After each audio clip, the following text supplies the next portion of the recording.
പിതാവിൻ്റെയും പുത്രൻ്റെയും പരിശുദ്ധാത്മാവിൻ്റെയും നാമത്തിൽ ആമേൻ. പരിശുദ്ധ ദൈവമാതാവ് എലിശുബായെ സന്ദർശിക്കുന്ന അതിൻ്റെ അനുസ്മരണത്തിൻ്റെ ഞായറാണ് ഇന്ന്.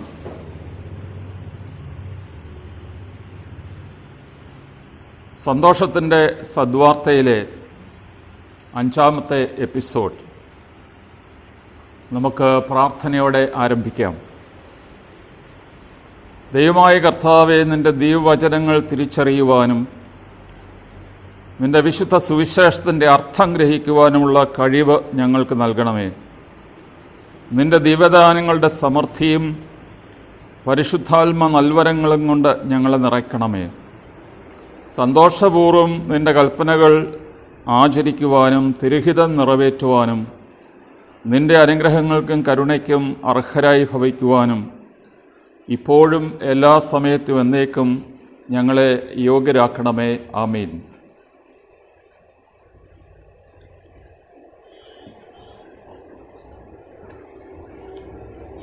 പരിശുദ്ധ ദൈവമാതാവ് എലിശുബായെ സന്ദർശിക്കുന്നത് നമ്മുടെ ഹീമോ നമസ്കാരത്തിലെ 2-ാം ഭാഗം ശനിയാഴ്ച നമസ്കാരത്തിൽ ഇങ്ങനെ നാം പാടുന്നു: നാഥൻ തൻ മുന്തിരിത്തോപ്പിൽ ഇരുമുന്തിരി കണ്ടവനാരുള്ളൂ എന്ന് തുടങ്ങുന്ന ആ ഭാഗത്ത് അവ താൻ മറിയാം എലിശുബ 2 മുന്തിരി. ഈ മുന്തിരിയുടെ ഫലങ്ങൾ സൃഷ്ടിയെ ആമോദിപ്പിക്കുന്നതാണ്. ഈ 2 ഫലങ്ങൾ മിശിഹായും യൂഹാനോനുമാണ്. സഭയുടെ മണവാളൻ യേശുവും മണവാളൻ്റെ തോഴ്മക്കാരൻ യോഹന്നാനും എന്ന് നമ്മൾ പാടുന്നുണ്ട്. മറിയത്തെയും എലിശുബായെയും 2 മുന്തിരികളായിട്ടാണ് ഇവിടെ ചിത്രീകരിച്ചിരിക്കുന്നത്. മറിയത്തിൻ്റെ സന്ദർശനം നടക്കുന്നത് ജെറുസലേമിൽ നിന്ന് 8 കിലോമീറ്റർ പടിഞ്ഞാറുള്ള ഐൻ കാരം എന്നുള്ള ഗ്രാമത്തിലാണ്. ജെറുസലേം ദേവാലയത്തിൽ ശുശ്രൂഷിക്കുന്ന പുരോഹിതന്മാർ പാർക്കുന്ന ഒരു സ്ഥലമാണിത്. ഐൻ എന്ന് പറഞ്ഞാൽ ഉറവ, കാരം എന്ന് പറഞ്ഞാൽ മുന്തിരിത്തോപ്പ്. മുന്തിരിത്തോപ്പിലെ ഉറവയാണ്. അപ്പോൾ ആ പേരിൻ്റെ ഉറവിടം അങ്ങനെയാണ്. ഇവിടെ മറിയാം എലിശുബായെ സന്ദർശിച്ചു എന്ന് നാം പറയുമ്പോഴും ഇത് ദൈവത്തിൻ്റെ സന്ദർശനമാണ്. ഉൽപ്പത്തി പുസ്തകം 18-ാം അധ്യായം 1 മുതൽ 8 വരെ വാക്യങ്ങളിൽ മാമ്പ്രയുടെ ഓക്കുമരത്തോപ്പിൽ അബ്രഹാം വിശ്രമിക്കുമ്പോൾ 3 വഴിയാത്രക്കാരെ കണ്ടു. അവരെ ഭവ്യതയോടെ ക്ഷണിച്ച് തൻ്റെ കൂടാരത്തിൽ കൊണ്ടുവന്ന് അവരെ സൽക്കരിക്കുന്ന ആ വേദഭാഗം നമുക്കറിയാം. റഷ്യൻ ഐക്കണോഗ്രാഫറായ അന്ത്രൈ റൂബ്ലേവ് അതിന് പേരിട്ടിരിക്കുന്നത് ഹോസ്പിറ്റാലിറ്റി എന്നാണ്. അങ്ങനെ ആതിഥ്യ പ്രിയത്തോടുകൂടി അബ്രഹാം ഈ 3 മാലാഖമാരെ തൻ്റെ കൂടാരത്തിലേക്ക് ക്ഷണിക്കുകയും സൽക്കരിക്കുകയും ചെയ്തു. അത് പക്ഷേ ക്രൈസ്തവമായ ചിന്തയിൽ ദൈവത്തിൻ്റെ തന്നെ സന്ദർശനമായിരുന്നു. പിതാവിൻ്റെയും പുത്രൻ്റെയും പരിശുദ്ധാത്മാവിൻ്റെയും ഹോളി ട്രിനിറ്റിയാണ് അവിടെ അബ്രഹാമിനെ സന്ദർശിച്ചതായിട്ട് ക്രൈസ്തവ പാരമ്പര്യം പറയുന്നത്. ലൂക്കായുടെ സുവിശേഷത്തിൽ 2 പ്രാവശ്യം, ഒന്ന് സക്കറിയായുടെ സ്തോത്രഗീതത്തിൽ ഇസ്രായേലിൻ്റെ ദൈവമായ കർത്താവ് വാഴ്ത്തപ്പെട്ടവൻ, അവിടുന്ന് തൻ്റെ ജനത്തെ സന്ദർശിച്ച് രക്ഷിച്ചിരിക്കുന്നു. ലൂക്ക 1:68. നായിനിലെ വിധവയുടെ മകനെ ഉയർപ്പിച്ച ശേഷം ജനം ഒന്നടങ്കം പ്രതികരിച്ചു, ഒരു വലിയ പ്രവാചകൻ നമ്മുടെ ഇടയിൽ ഉദയം ചെയ്തിരിക്കുന്നു, ദൈവം തൻ്റെ ജനത്തെ സന്ദർശിച്ചിരിക്കുന്നു. ലൂക്ക 7:16. അതിനാൽ ദൈവത്തിൻ്റെ ശക്തിമത്തായ ഇടപെടൽ ഉണ്ടാവുമ്പോൾ ജനത്തിൻ്റെ പ്രതികരണമായിരുന്നു ദൈവം തൻ്റെ ജനത്തെ സന്ദർശിച്ചിരിക്കുന്നു എന്നുള്ളത്. ശൂനേംകാരിയുടെ മകനെ എലീഷ ഉയർപ്പിച്ച സംഭവം 2 രാജാക്കന്മാർ 4-ാം അധ്യായം 36-37 വാക്യങ്ങളിൽ പറയുന്നുണ്ട്. ഏതാണ്ട് ഈ പശ്ചാത്തലത്തിലാണ് നായിനിലെ വിധവയുടെ മകനെ ഉയർപ്പിച്ച സംഭവം ലൂക്കാസ് സുവിശേഷകൻ വർണ്ണിച്ചിരിക്കുന്നത്. അതിനാൽ നാം ആദ്യം നമ്മുടെ പോയിൻ്റ് ആരുടെ സന്ദർശനമാണിത്? മറിയത്തിൻ്റെ സന്ദർശനമാണോ ദൈവത്തിൻ്റെ സന്ദർശനമാണ്? നമുക്ക് പറയാം, ഇത് ഒന്നാമതായി ദൈവത്തിൻ്റെ സന്ദർശനമാണ്. രണ്ടാമതായി ഇത് മിശിഹായുടെ സന്ദർശനമാണ്. മറിയത്തിൻ്റെ സന്ദർശനം എന്നതിനേക്കാൾ കർത്താവായ യേശുവാണ് ഇവിടെ സന്ദർശിക്കുന്നത്. ലൂക്ക 1:44 നാം വായിക്കുന്നു, നിന്റെ അഭിവാദന സ്വരം എൻ്റെ ചെവികളിൽ പതിച്ചപ്പോൾ ശിശു എൻ്റെ ഉദരത്തിൽ സന്തോഷത്താൽ കുതിച്ചു ചാടി. മറിയത്തിൻ്റെ സന്ദർശനം കൊണ്ട് യോഹന്നാൻ കുതിച്ചു ചാടി എന്നല്ല നമ്മൾ പറയുന്നത്. യേശുവാണ് ഇവിടെ സന്ദർശനം നടത്തുന്നത്. മറിയം ഒരു വാഹനമാണ്. മറിയത്തിൻ്റെ സ്വരം എലീശുബായുടെ കർണപുടത്തിൽ പതിച്ചപ്പോൾ അവൾ പരിശുദ്ധാത്മാവിനാൽ നിറഞ്ഞു. അതിനുശേഷം ഒരു ചെയിൻ റിയാക്ഷൻ എന്നുള്ള നിലയിൽ യോഹന്നാൻ ഉദരത്തിൽ കിടന്ന് സന്തോഷത്താൽ കുതിച്ചു ചാടി എന്ന് നാം വായിക്കും. അതിനാൽ ഇത് മേരി സെൻട്രിക് ആണോ ക്രിസ്റ്റോ സെൻട്രിക് ആണോ ഈ നറേഷൻ? തീർച്ചയായിട്ടും ക്രിസ്റ്റോ സെൻട്രിക് ആണ്. മറിയത്തിൻ്റെ റോൾ ഇവിടെ കുറച്ച് കാണിക്കുകയല്ല, നമ്മൾ അതിലേക്ക് വരും.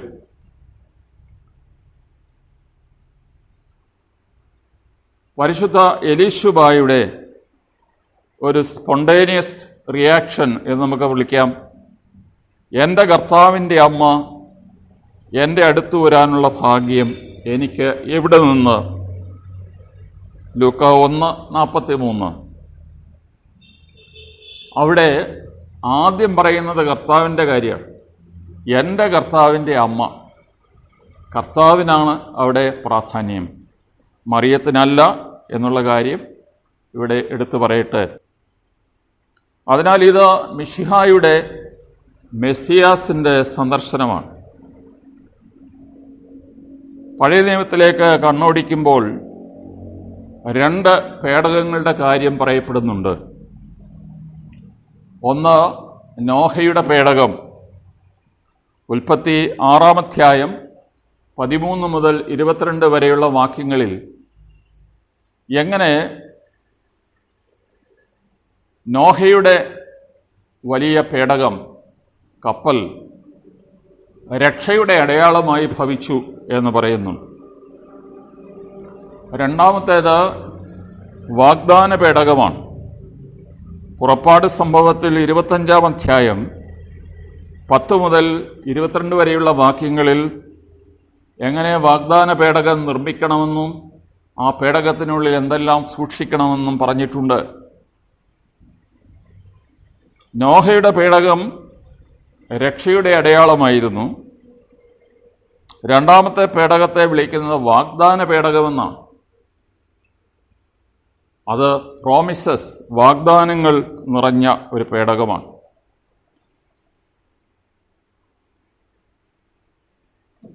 രണ്ട് ശമൂവേൽ 6:9 ഫിലിസ്ത്യരിൽ നിന്ന് പേടകം വീണ്ടെടുത്ത ദാവീദ് ഊസ എന്ന് പറയുന്ന ചെറുപ്പക്കാരന് സംഭവിച്ചത് കണ്ടപ്പോൾ ദാവീദ് പേടിച്ചു എന്ന് നാം വായിക്കുന്നു. കാളവണ്ടിയിലായിരുന്നു പേടകം കൊണ്ടുപോയിരുന്നത്. ഈ കാളവണ്ടി ചക്രം ഒരു കുഴിയിലകപ്പെട്ടപ്പോൾ ആ ഭാഗത്തേക്ക് പേടകം മറിഞ്ഞപ്പോൾ അടുത്തു നിന്ന ചെറുപ്പക്കാരൻ ഈ പേടകത്തെ കൈകൊണ്ട് താങ്ങിയതേയുള്ളൂ, അവൻ അന്നേരം തന്നെ മരിച്ചു വീണു. ആ സമയത്ത് അവിടെ ദൈവവചനം എഴുതിയിരിക്കുന്നു, ദാവീദ് ദൈവത്തോട് കോപിച്ചു. അവൻ സഹായിക്കാൻ ചെയ്തതാണ്, പേടകം താഴെ വീഴാതിരിക്കാൻ ഒന്ന് കൈത്താങ്ങ് കൊടുത്തതാണ്. അവനെ എന്തുകൊണ്ട് ദൈവം ഇത്ര മാരകമായി ശിക്ഷിച്ചു എന്നുള്ളത് ഓർത്ത് ദാവീദ് ദൈവത്തോട് കോപിച്ചു. കോപിക്ക് മാത്രമല്ല, അവന് ഭയമുണ്ടായി. അവൻ ചെയ്ത തെറ്റുകൾ അവൻ ഓർത്തു, വലിയ ഗൗരവമായ തെറ്റുകൾ തന്നെ. അതിനാൽ തൻ്റെ കുടുംബത്തിൽ അന്ന് ദൈവാലയം ഇല്ലായിരുന്നു എന്നുള്ളത് ഓർക്കുക, അല്ലെങ്കിൽ തൻ്റെ തലസ്ഥാനത്ത് എങ്ങനെ ദൈവത്തിൻ്റെ ഈ പരിശുദ്ധിയുടെ പേടകം കൊണ്ട് വെക്കും എന്നവൻ പേടിച്ചു. അങ്ങനെ അവൻ ഒരു താൽക്കാലികമായ ക്രമീകരണം നടത്തി. ഓബദ് ഏദോം, വാസ്തവത്തിൽ ഓബദ് ഏദോം എന്നുള്ള പേര് തന്നെ സൂചിപ്പിക്കുന്നത് അവനൊരു പുറജാതിയായിരുന്നു എന്നുള്ളതാണ്. ഏദോമിൽ നിന്നുള്ള ഓബദ്. തൽക്കാലം പേടകം ഈ പുറജാതിക്കാരൻ്റെ വീട്ടിൽ കയറ്റിവെച്ചു. 3 മാസം പേടകം അവിടെയായിരുന്നു. ഈ 3 മാസത്തിന് ശേഷം ദാവീദ് ഈ കുടുംബത്തിന് എന്ത് സംഭവിച്ചു എന്ന് തിരക്കി. അപ്പോൾ അവൻ കണ്ടു, ദൈവം ഓബേദ്-ഏദോമിനെയും അവൻ്റെ കുടുംബത്തെയും അവൻ്റെ എല്ലാ ജീവിത സാഹചര്യങ്ങളെയും സമൃദ്ധമായി അനുഗ്രഹിച്ചു എന്ന് കണ്ടപ്പോൾ ദാവീദിൻ്റെ പേടി മാറി. അവൻ വലിയ ആഘോഷത്തോടെ, ആർപ്പുവിളികളോടെ, നൃത്തങ്ങളോടെ തൻ്റെ തലസ്ഥാനത്തേക്ക് ഈ പേടകം കൊണ്ടുപോകുന്നുണ്ട്. ദാവീദ് പേടിച്ച് ഒരു ചോദ്യം ചോദിക്കുന്നുണ്ട്, how can the ark of God come to me? How can the ark of God come to me? ദൈവത്തിൻ്റെ പേടകം പാപിയായ എൻ്റെ വീട്ടിൽ എങ്ങനെ കൊണ്ട് വെക്കും? അതായിരുന്നു അവൻ്റെ പേടി. ഏതാണ്ട് അതേ ചോദ്യമാണ് എൻ്റെ കർത്താവിൻ്റെ അമ്മ എൻ്റെ അടുത്ത് വരുവാൻ എവിടുന്നാണ് എനിക്ക് ഈ ഭാഗ്യം കിട്ടിയത് എന്ന് എലീശബ ചോദിക്കുന്നത്. അങ്ങനെ മറിയാം നോഹയുടെ പേടകം, അത് രക്ഷയുടെ അടയാളമായിരുന്നു. രണ്ടാമത് അത് ആർക്ക് ഓഫ് ടെസ്റ്റിമണി, ദൈവത്തിൻ്റെ വാഗ്ദാനങ്ങൾ. അതിൽ 2 കൽപ്പലകൾ, അഹറോൻ്റെ തളിർത്ത വടി, മന്ന നിറഞ്ഞ ചെപ്പ്, ഇത്രയുമാണ് സൂക്ഷിച്ചിരുന്നത്. അത് ദൈവത്തിൻ്റെ തിരുസാന്നിധ്യമായി ഷെഖീന ആയിട്ട് കണക്കാക്കപ്പെട്ടിരുന്നു. മൂന്നാമത്തെ നമ്മുടെ പോയിന്റ് നമ്മൾ പറഞ്ഞത് ഓർക്കുക, ദൈവത്തിൻ്റെ സന്ദർശനമായിരുന്നു. 2, ഇത് മെസ്സിയായുടെ സന്ദർശനമായിരുന്നു. 3, മറിയത്തിൻ്റെ സന്ദർശനം. മറിയാം എലീശബയെ സന്ദർശിക്കണമെന്ന് ദൈവം ഒരിടത്തും ആവശ്യപ്പെട്ടതായി നാം കാണുന്നില്ല. എന്നാൽ തൻ്റെ ചാർച്ചക്കാരിയായ എലീശബ വാർദ്ധക്യത്തിൽ ഗർഭവതിയായി എന്ന് കേട്ടപ്പോൾ അവൾ തിടുക്കത്തിൽ യൂദയായിലെ മലനിരകളിലേക്ക് യാത്രയായി എന്ന് നാം വായിക്കുന്നു. ഇൻ ഹേസ്റ്റ്, വളരെ തിടുക്കത്തിൽ അവൾ യാത്ര പുറപ്പെട്ടു. ഇത് യാത്രയുടെ തിടുക്കമാണോ? നമ്മൾ ശരിക്ക് ബിബ്ലിക്കലായിട്ടത് മനസ്സിലാക്കണം. അബ്രഹാമിന് ദൈവം ഒരു കൽപ്പന കൊടുത്തു, നിന്റെ മകനെ, നിന്റെ ഏകജാതനെ, നിന്റെ അരുമ മകനെ നീ എനിക്കായി ബലിയർപ്പിക്കണം. പാതിരായ്ക്ക് കിട്ടിയ ഈ ദൈവികമായ ആജ്ഞ എങ്ങനെ അബ്രഹാം അനുസരിച്ചു എന്ന് നാം വായിക്കുന്നുണ്ട്.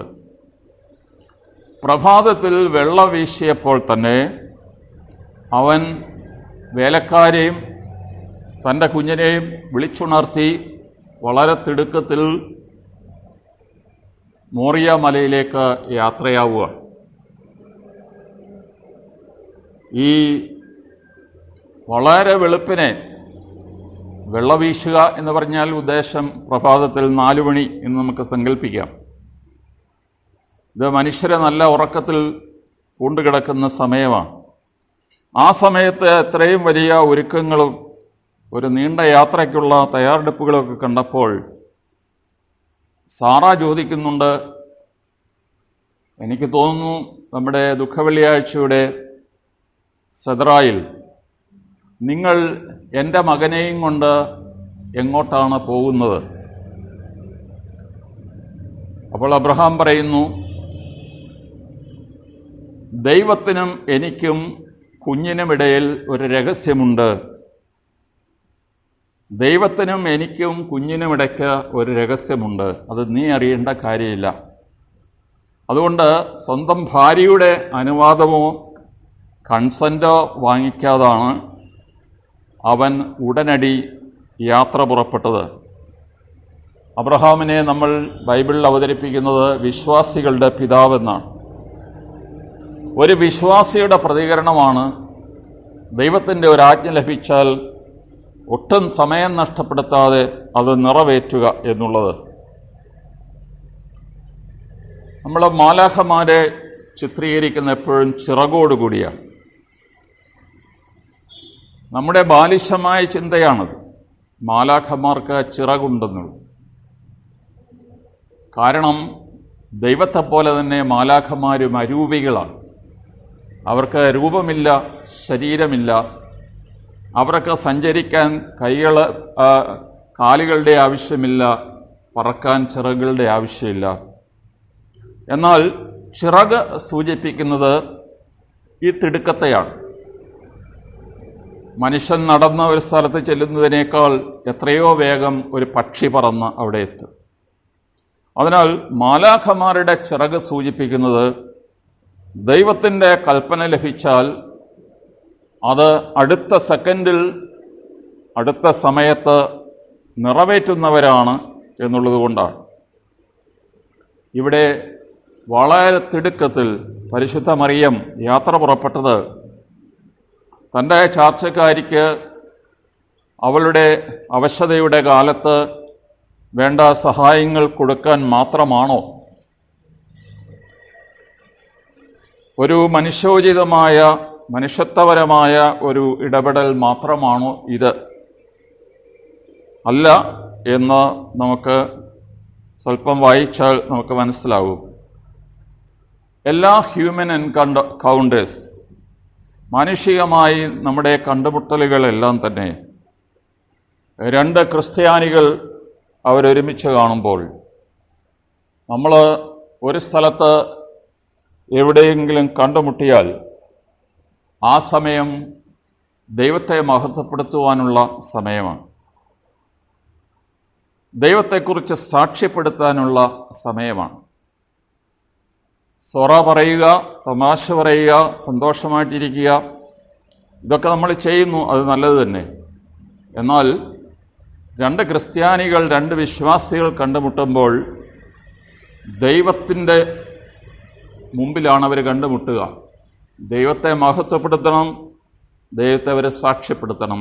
ഇവർ എലിശബായും മറിയവും രണ്ടുപേരും അതുതന്നെയാണ് ചെയ്തത്. അതിനാൽ ഇവിടെ മറിയം ആരായിരുന്നു? മറിയത്തെ ഒരു ഗ്രീക്ക് വാക്ക് ഉപയോഗിച്ച് നമുക്ക് വിളിക്കാം ക്രിസ്റ്റോഫൊറ, ക്രിസ്തുവിനെ വഹിക്കുന്നവൾ. പിതാക്കന്മാർ പരിശുദ്ധ മറിയത്തെ വേറൊരു വാക്കുകൂടി ഉപയോഗിച്ച് വിളിക്കുന്നുണ്ട്, ന്യൂമറ്റോഫൊറ, പരിശുദ്ധാത്മാവിനെ വഹിക്കുന്നവൾ. അങ്ങനെ തൻ്റെ ഉദരത്തിൽ യേശുവിനെ വഹിക്കുക മാത്രമല്ല, കൃപയാൽ പൂരിത എന്ന് പറഞ്ഞാൽ പരിശുദ്ധാത്മാവിനാലാണ് അവൾ പൂരിതയായത്. പരിശുദ്ധാത്മാവിൻ്റെ നിഴലിൽ ആവാസത്തിലാണ് അവൾ ഗർഭിണിയായി തീർന്നത്.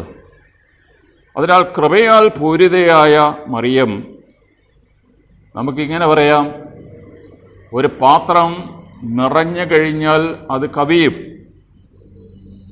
സങ്കീർത്തനം 23 നാം വായിക്കുന്നു, എൻ്റെ പാനപാത്രം കവിഞ്ഞ് ഒഴുകുന്നു. പാനപാത്രം അത് വീഞ്ഞുകൊണ്ടാണ് നിറഞ്ഞ് ഒഴുകുന്നത്. വീഞ്ഞ് സന്തോഷത്തിൻ്റെ പ്രതീകമാണ്. എൻ്റെ പാനപാത്രം കവിഞ്ഞൊഴുകുന്നു എന്ന് പറഞ്ഞാൽ എൻ്റെ ഹൃദയം സന്തോഷത്താൽ പൂരിതമായി അത് മറ്റുള്ളവരിലേക്ക് പ്രവഹിക്കുന്നു എന്നുള്ളതാണ്.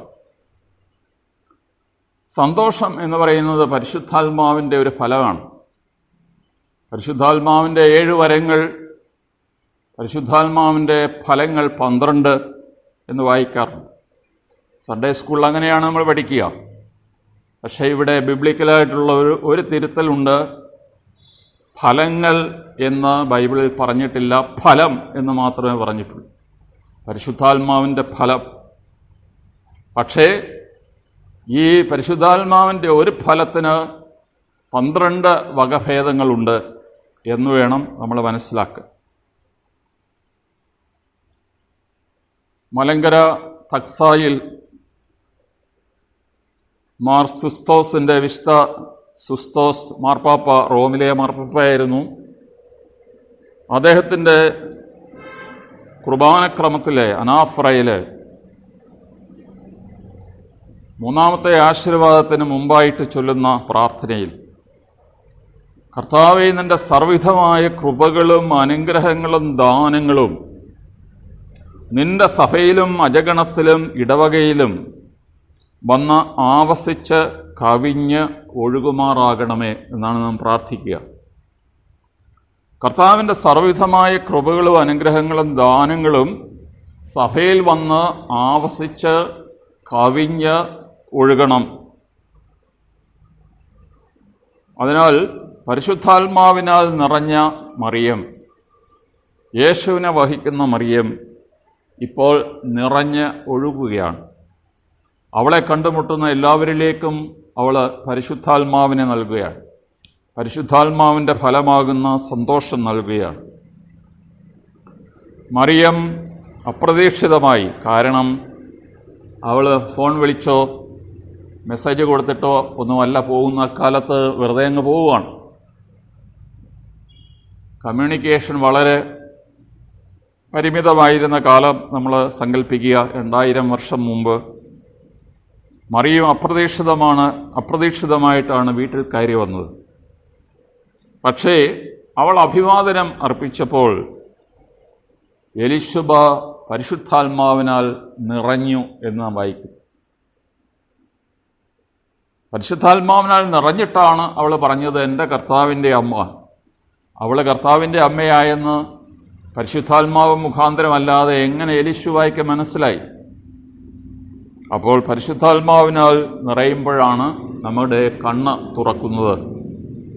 സാധാരണ കണ്ണുകൊണ്ടല്ല, വിശ്വാസത്തിൻ്റെ കണ്ണുകൊണ്ട്, ദൈവം നമുക്ക് തരുന്ന കണ്ണുകൾ കൊണ്ട് ഈ ബാലികയെ കണ്ടപ്പോൾ അവളെ വിളിച്ചത് എൻ്റെ കർത്താവിൻ്റെ അമ്മ എന്നാണ്.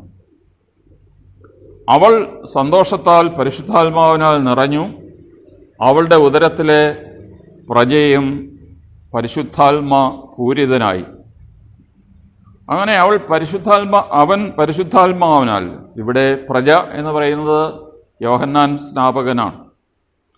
അത് സംഭവിച്ചു കഴിഞ്ഞപ്പോൾ എന്താണ് ഇവിടെ നടക്കുക? 2 ശമൂവേൽ 6:14 മുതൽ 22 വരെയുള്ള വാക്യങ്ങളിൽ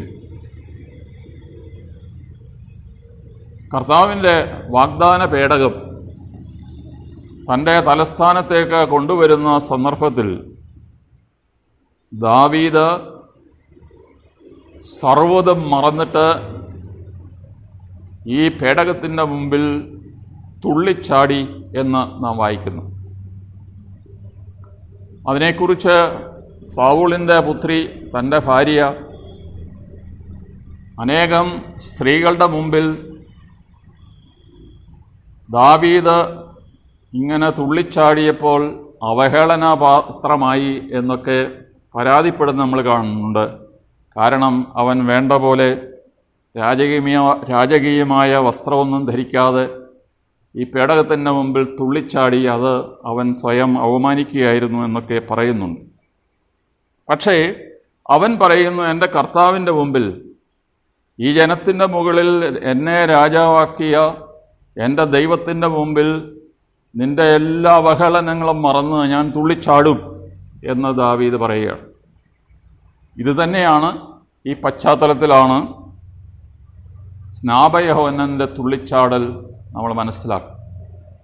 എൻ്റെ കർത്താവിൻ്റെ മുമ്പിൽ ഞാൻ സർവ്വതും മറന്ന് തുള്ളിച്ചാടും. നമ്മുടെ 5ാമത്തെ പോയിന്റ്, പരിശുദ്ധ മറിയത്തിൻ്റെ യാത്ര ഒരു മിഷൻ യാത്രയായിരുന്നു എന്നുള്ളതാണ്. പരിശുദ്ധ മറിയത്തെ പലപ്പോഴും ചിത്രീകരിക്കുമ്പോൾ ഒരു നീലറിൽ മുട്ടുകുത്തി സർവ്വസമയം പ്രാർത്ഥിച്ചുകൊണ്ടിരിക്കുന്ന ഒരു പെൺകുട്ടിയുടെ ഒരു ചിത്രമാണ് നമ്മുടെ മനസ്സിൽ തെളിഞ്ഞു വരുന്നത്. എന്നാൽ നമ്മൾ ബൈബിൾ ശ്രദ്ധയോടെ വായിച്ചാൽ മറിയം നിരന്തരമായി യാത്രയിലായിരുന്ന ഒരു സ്ത്രീയാണ്.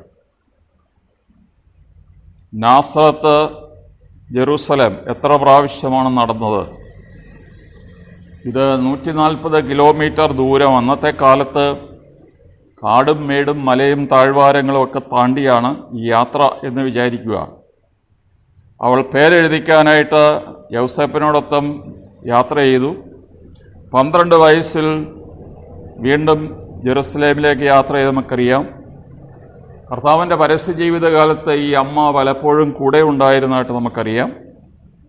ഏറ്റവും പ്രധാനമായിട്ട് തൻ്റെ പീഡാസഹനത്തിൻ്റെ ആഴ്ചയിൽ കർത്താവിനെ വിട്ടുപോകാതെ കാൽവരി വരെ യേശുവിനെ പിന്തുടർന്നു.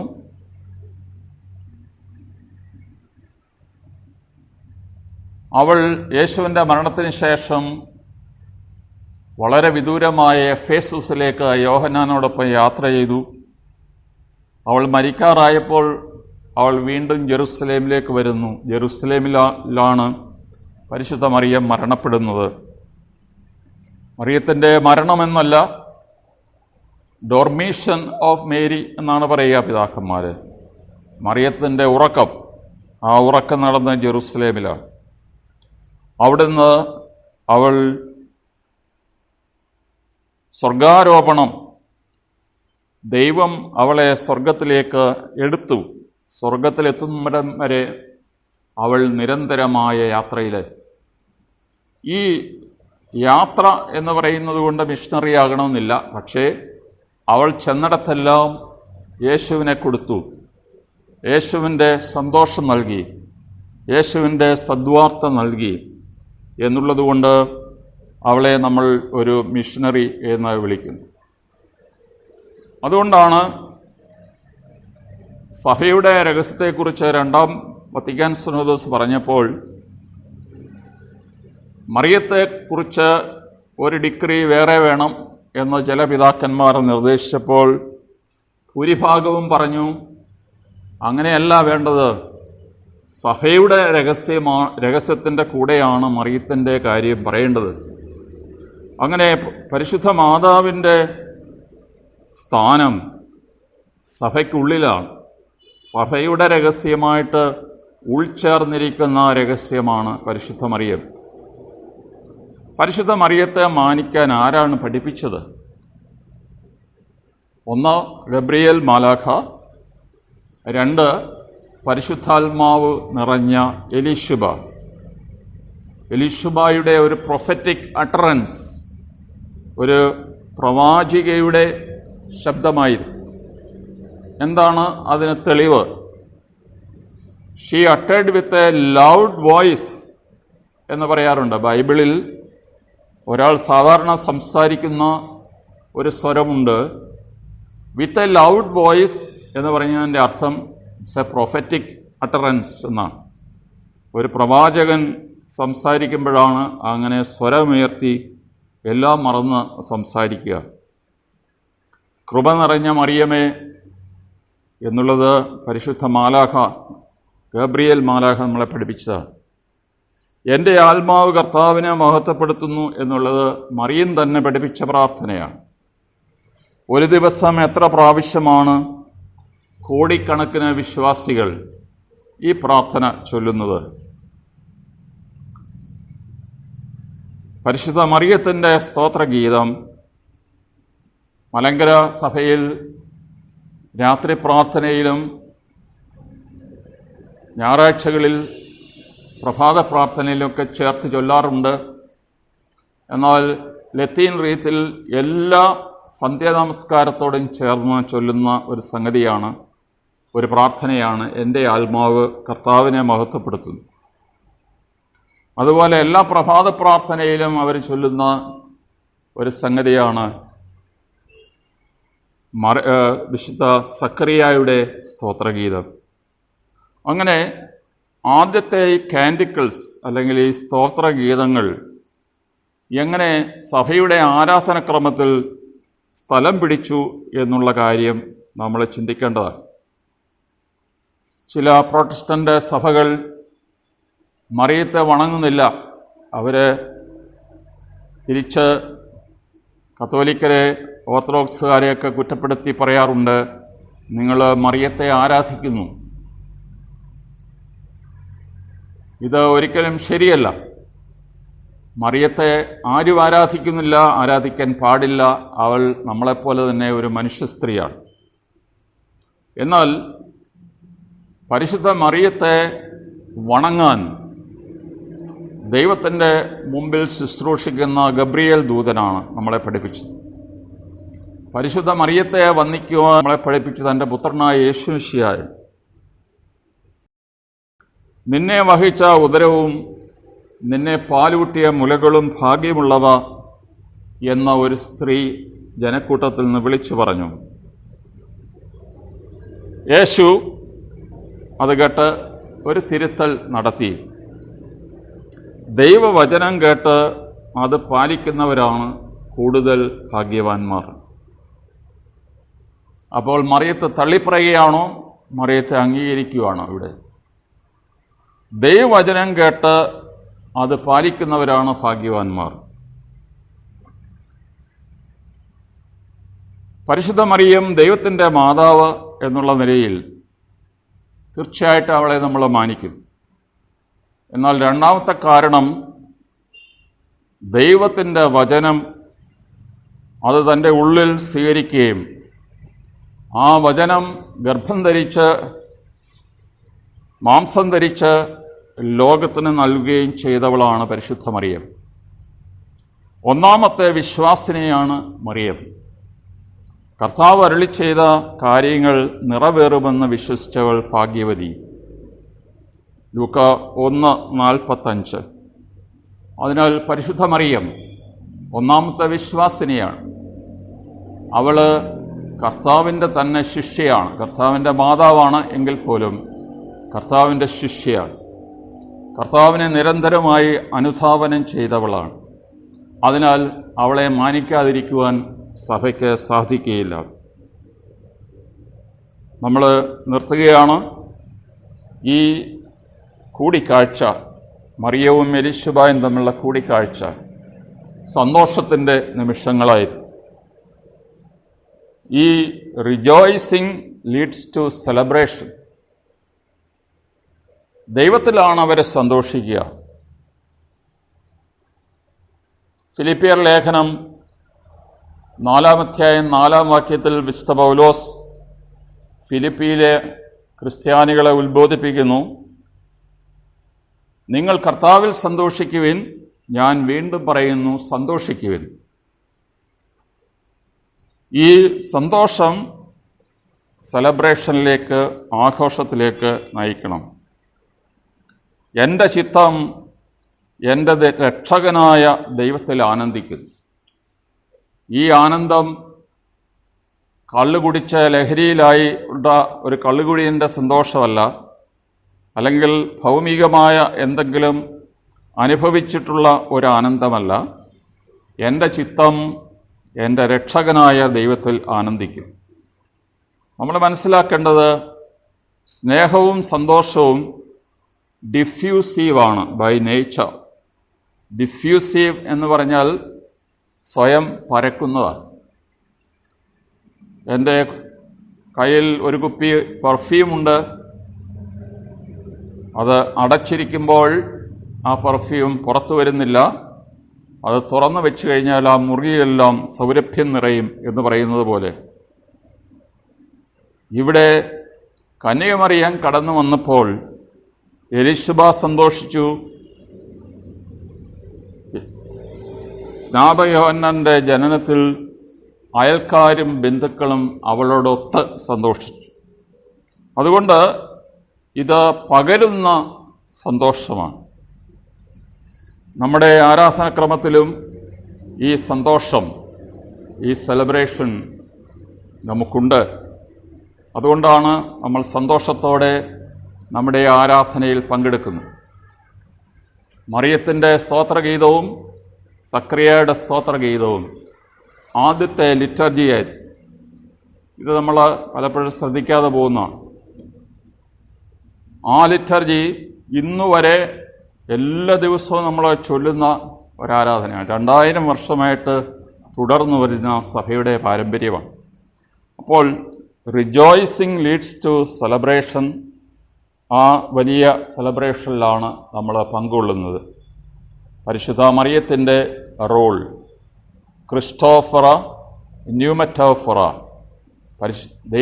കർത്താവായ യേശുവിനെ നമുക്ക് നൽകുന്നവളും പരിശുദ്ധാത്മാവിനെ നൽകുന്നവളുമാണ്. അവളിൽ പരിശുദ്ധാത്മാവ് പൂരിതയായപ്പോൾ, പരിശുദ്ധാത്മാവിനാൽ പൂരിതയായപ്പോൾ അവൾ നിറഞ്ഞ് കവിഞ്ഞ് ഒഴുകി. ആ പരിശുദ്ധ മറിയത്തിൻ്റെ മാധ്യസ്ഥം പ്രശ്നപൂരിതമായ നമ്മുടെ സമൂഹത്തിലും നമ്മുടെ സഭയിലും നിറഞ്ഞ് കവിഞ്ഞ് ഒഴുകാനായി നമുക്ക് പ്രാർത്ഥിക്കാം. ദൈവം നിങ്ങളെ അനുഗ്രഹിക്കട്ടെ.